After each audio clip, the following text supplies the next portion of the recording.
어, 지난 주일날에도 이런 말을 했죠. 우리가 믿음의 사람들이 교회 공동체나 어떤 그 하나님의 영적인 공동체 속에는 그 공동체 속에 같이 포함되어 있는 우리 사랑하는 모든 성도님들은 항상 기억해야 될 것이 있다라고 하는 겁니다. 그 두 가지를 기억해야 될 것이다. 그 두 가지 중에 첫 번째는 바로 뭐냐면 이 공동체 속에 사람의 영향력이 생기는 겁니다. 공동체 속에 사람의 영향력이 생기는 것은 하나님이 가장 싫어한다는 거예요.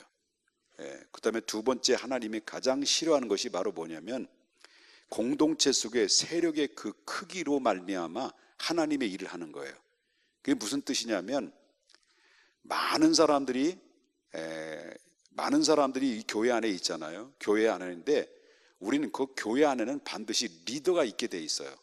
다시 말한다면 그를 좋아하고 존경하고 따르는 사람들이 있다는 거죠. 그 따르는 사람이 있는가 하면 바로 그 리더로 그 사람들을 이끌어가는 리더가 있어요. 그 리더가 얻으면 그게 바로 뭐냐면 많은 사람들이 자기를 따르는, 같이 공존해주고 같이 동료로 이렇게 같이 공감해 줄 수 있는 그런 이 사람들이 뭐냐면 많은 따르는 무리들이 뭐가 생기냐면 자동적으로 나와 함께 같이 따르고 같이 동행해 주는 사람들에 의해서 뭐가 생기냐면 힘이 생겨버린다는 거죠. 그 힘이 생기는데 그 힘으로 말미암아 교회 일을 해서는 안 된다는 거예요. 그 힘으로 말미암아 교회 일을 해서는 안 되는 것이고, 그래서 우리는 교회는 하나님이 어떻게 하나님이 교회를 설계하셨냐면 모두가 예외 없이 처음부터 끝까지 하나님의 은혜로만 의존하도록 하나님이 그 교회를 세팅을 한 거예요.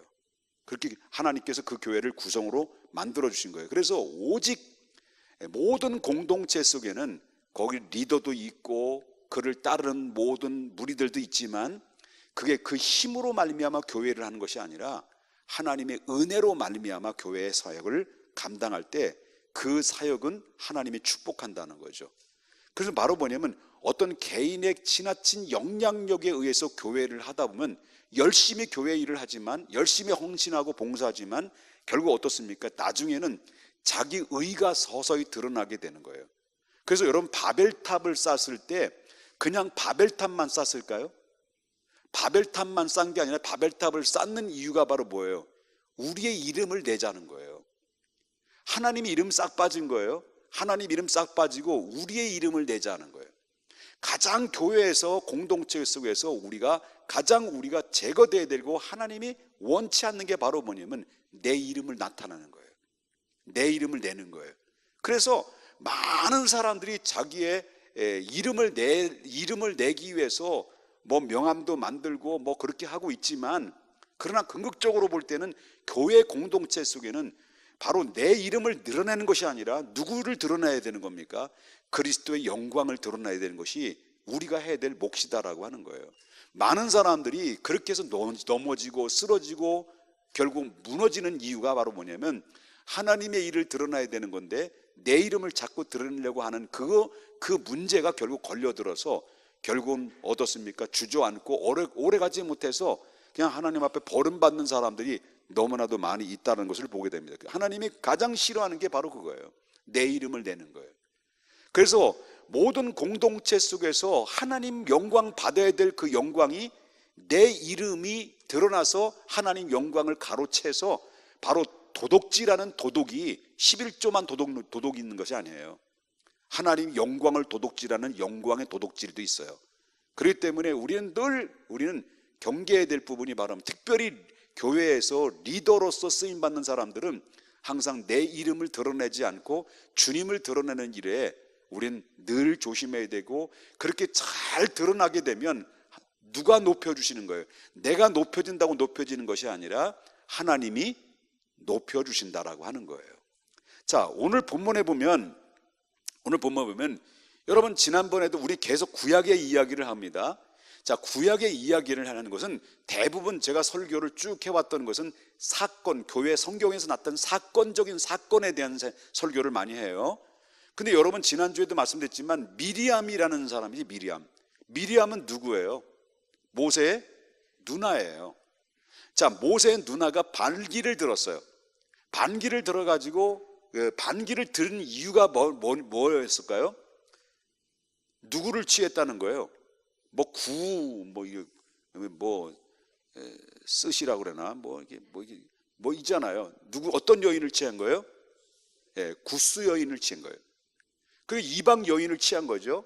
그래서 이 미리암이 너 왜 구스 여자를 취했느냐라고 모세의 지도자인, 영적인 지도자인 지도자에게 책망을 한 거예요. 대들은 거예요. 그런데 실질적으로 볼 때 그가 구스 여자를 취했다라는 것은 그건 명분이지. 그것 속에서 그 마음속에 품고 있었던 게 바로 뭘까요? 미리암이. 그 미리암의 마음속에 품고 있었던 것은 바로 뭐냐면 너만 지도자냐, 너만 기름 부음 받았느냐 이거예요. 너만 이스라엘 인도자고 너만 이스라엘 지도자냐. 아론, 미리암, 나도 하나님께로부터 똑같이 부름 받아서 지도자로서 세워봤는데 왜 너만 지도자냐. 이거를 얘기한 거예요. 이것을 얘기해. 그게 12장에 나오는, 민수기 12장에 나오는 이야기죠. 그러니까 그 부분에 대해서 하나님이 그 아론과 미리암과 모세를 불러가지고 정확한 질서를 잡아요. 정확한 질서. 그래서 뭐냐면 아론도 지도자예요. 여러분, 미리암도 여자로서 지도자예요. 지도자라는 거예요. 그런데 그들은 뭐냐면 우리도 지도자인데 왜 너만 지도자냐? 모세에게 대들었단 말이에요. 그런데 이 세 사람을 회막 가운데 불러가지고 뭐라고 합니까? 교통정리 딱 해버리죠. 그래서 모세는 너희들 지도자지만 모세는 뭐라는 거예요? 모세는 하나님을 대신하는 용도자라는 거예요. 용도자. 지도자하고 용도자하고 다른 거예요. 바로 너가 모세를 대신해서 다시 말하면 대변인으로 일을 하겠지만 네가 볼 때 모세는 하나님 같은 존재다라는 것을 못을 딱 박아놨거든요.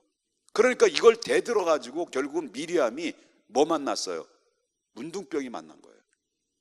그래서 결국은 하나님 앞에 회개하고 눈물 콧물 다 뿌려가지고 결국 하나님이 그를 불쌍히 여겨서 치료를 해주셨던 사건을 지난번에도 말씀을 드렸다라고 하는 거죠. 그런데 이와 미리암이 반란을 일으켜서 문둥병 걸려가지고 고난을 당해서 회개한 사건이 이어져서 오늘 16장에서 비슷한 내용이 또 등장이 돼요.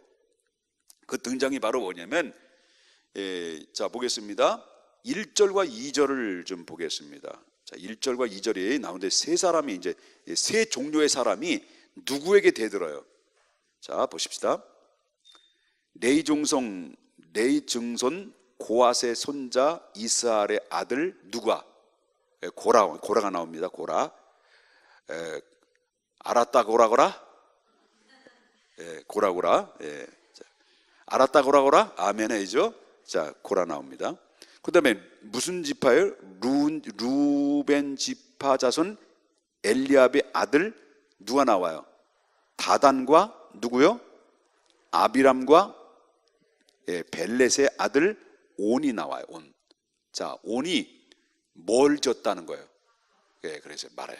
제가 아까 서두에 얘기한 것처럼 힘을 만들었어요. 세력을 만들었어요. 파워 형성을 이뤄서 공동체 속에 파워가 형성이 됐어요. 자, 당을 졌어요. 그 다음에 뭐냐면 또 2절에 보니까 이스라엘 자손의 총회에서 예를 들어서 공동교회, 공동의회에서 뭐예요? 장로님으로 피택된 것처럼 바로 이 이스라엘의 공동체 총회에서 각 지파별로 족장들을 세웠어요. 족장들을 세운 사람들이 그 회중 가운데 세워진 사람이 몇 명이 나와요? 250명이 나와요. 자, 250명과 함께 다 보면 누가요? 고라하고 여기 다단과 아비람과 그 다음에 온, 이 무슨 지파예요? 베냐민 지파, 요 지도자들이죠. 그 다음에 각 지파별로 아주 탁월한 지도력을 가지고 있을 수 있는 족장들, 말하자면 이 공동회에서 뽑은 피택받은 장로님, 안수 집사님 이런 들 교회에서 말하는 그런 거죠. 이런 공동체 속에서 250명이 바로 큰 무리를 일으켜서 큰 무리 세력을 만들어 가지고 누구에게 거스렸다는 거예요? 누구에게? 모세에게, 모세를 거스르니라라는 말이 나와요. 모세를 거스르니라. 자, 그러면 고라고라 나오죠. 고라고라. 고라고라는 누구 지파예요? 레위 지파예요. 레위 지파. 레위 지파인데 이 고라라고 하는 사람은 누구냐면 실질적으로 볼 때 고라는 모세와 아론의 사촌이에요. 사촌의 관계예요. 친사촌이죠. 그러니까 누가 반란을 일으켰느냐 할 때 전혀 알지 못하는 사람들의 반란을 일으킨 것이 아니라 가장 지도자의 영도자라고 할 수 있는 그 사람의 최측근에 있는 가장 친족이라고 할 수 있는 가까운 사람이 반란을 일으킨 거예요. 반란을 일으킨 거예요. 그 다음에 이제 베냐민 지파 나오죠. 베냐민 지파 세 사람이 등장되죠. 다단과 아비람과 온이 나와요. 자, 이 사람들은 누구 지파라고 했어요? 루벤 지파예요. 루벤 지파는 야곱의 12명 중에서 첫 번째 아들이죠. 첫 번째 아들이에요. 야곱의 12명 중에 첫 번째 아들인데 그 아버지 첩일 비라를 자기 서모를 취해버린 거예요. 자기 아버지 부인을 취한 거예요. 말하자면 그 야곱의 가정은 가루긴 가루인데 무슨 가루예요? 콩가루예요. 그래서 큰아들이 자기 아버지 부인을 취해버린 거예요. 그래가지고 결국 어떻습니까? 야곱으로 인해서 저주를 받아요. 그래서 그 저주를 받음으로 말미암아 그 대신 그 장자권이 누구에게로 돌아가요? 몰라요? 유다에게 돌아가잖아요. 이 야곱의 장자권이 유다에게 돌아가서 그 유다 속에 유다 자손 후손이 누가 나와요? 예수가 나오죠. 그러니까 이 다단과 아비람과 오는 이 세 사람은 루벤이라는 이 루벤의 장자란 장자의 권한을 유다에게 뺏겼다는 거예요. 유다에게 뺏긴 것에 이 자기 지파의 그 주의를 이 세 사람이 똘똘 뭉쳐서 장자의 명분을 회복하자. 그러니까 이 루벤 지파끼들이 모여가지고 장자의 명분을 회복하자라고 하는 이 세력을 구축을 해서 결국 모세를 향해서 돌을 던지는 그런 일들을 행했다라고 하는 거죠. 그 다음에 아까도 유명한 250명의 족장들이죠. 이 사람 참여하는 것을 보면 이 반역에 대한 세력의 형성을 되었을 걸 알겠습니다만은 이 고라는 이 레위 지파였기 때문에 레위 지파로서의 동등권을 가지고 소위 말하는 대적한다고 하지만 나머지의 이런 250명의 사람들은 별로 명분이 없는 거예요. 명분이 없는데 이건 마치 뭐냐면 250명은 바람에 흔들리는 갈대처럼 결국 어떻습니까? 이런 자기들과 상관없이 그냥 가담한 거예요. 그냥 휩쓸려 가는 거예요. 군중 심리에 휩쓸려 가는 거예요.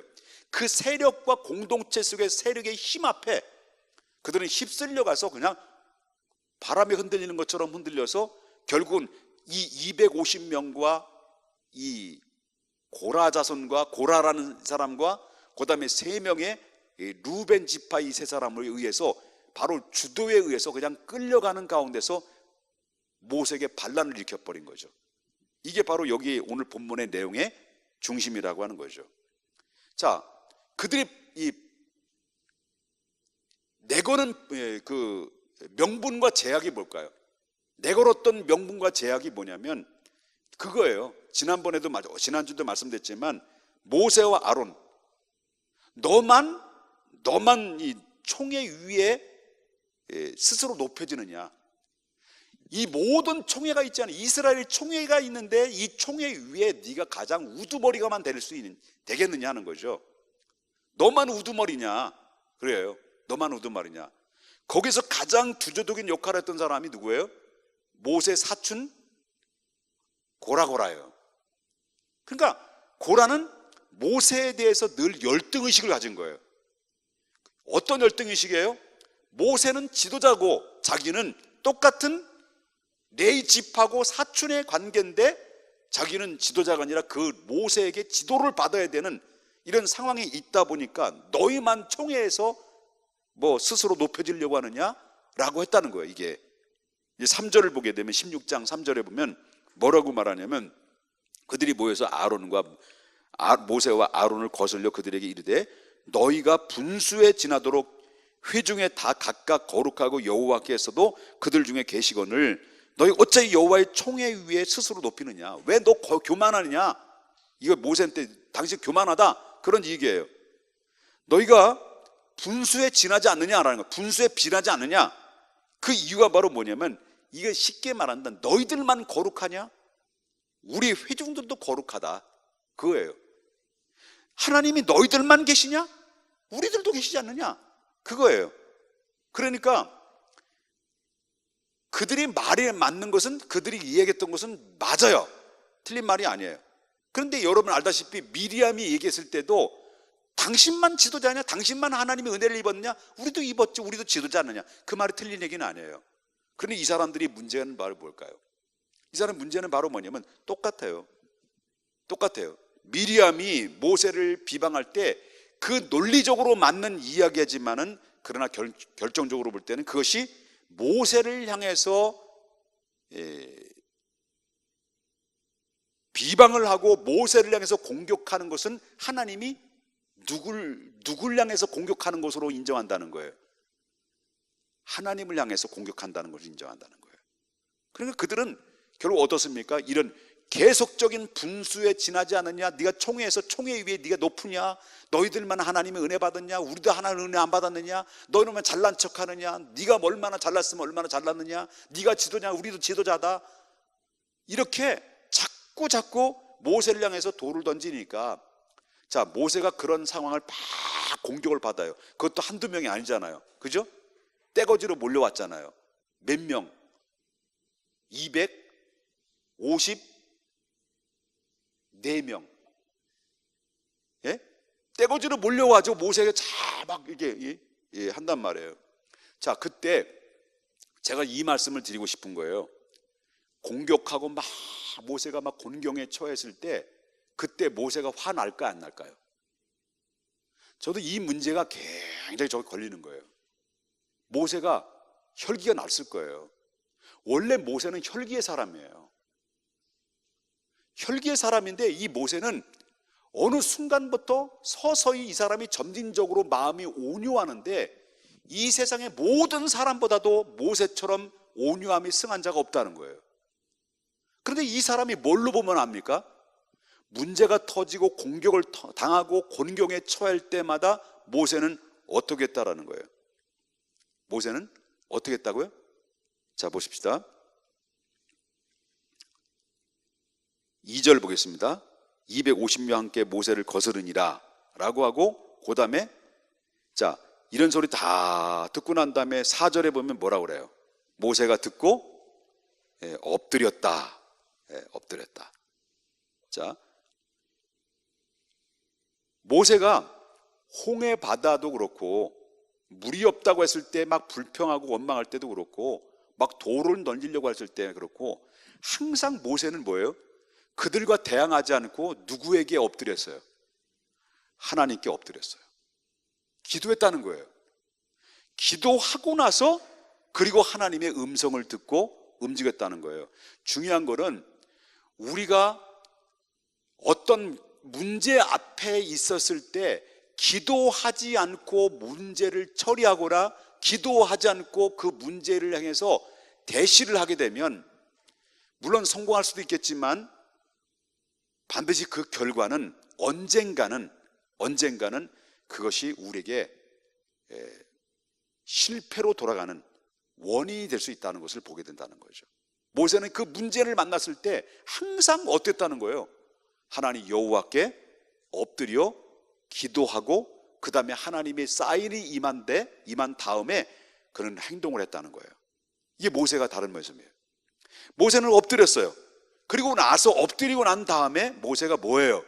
그때부터 모세는 그들을 향해서 말씀을 통해서 그때 하나씩 하나씩 찝어주죠.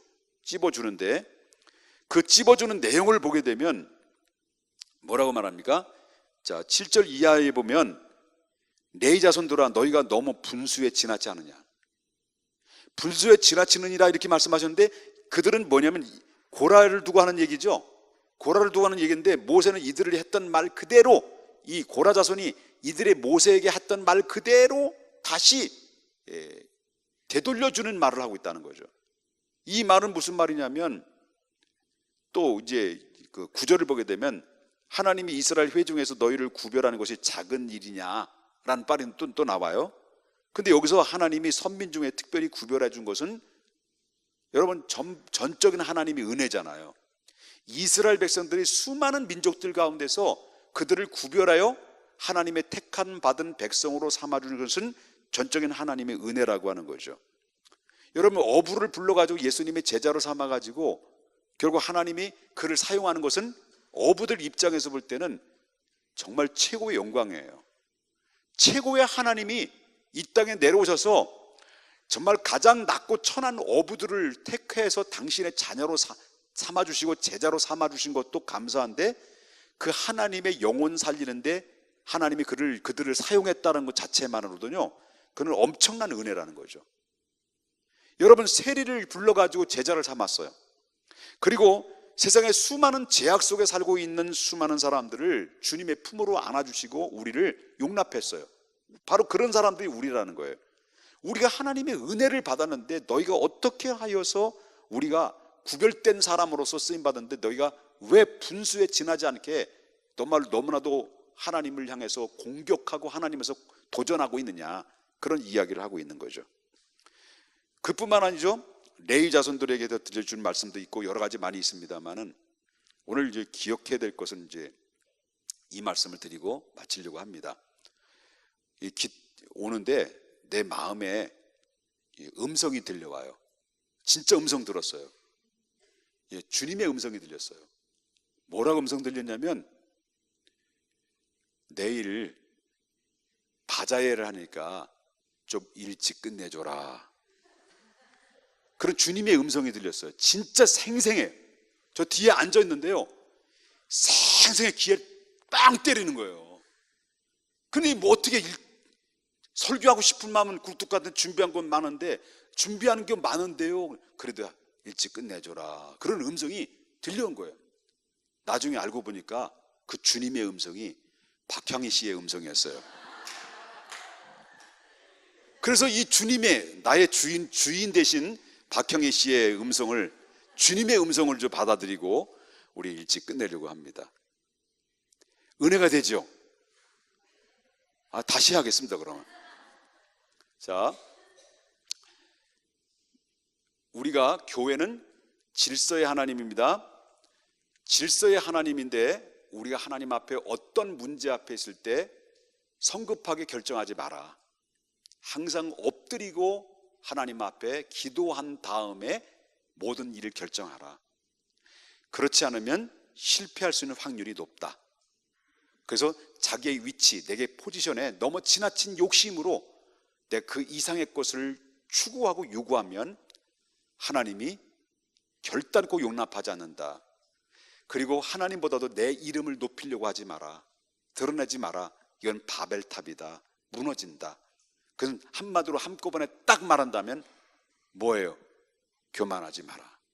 하나님 앞에 겸손하라. 그것이 축복받는 길이고 그것이 성공하는 비결이다. 그 이야기를 하고 싶었던 건데 주님의 음성이 들려서 이만 마치겠습니다.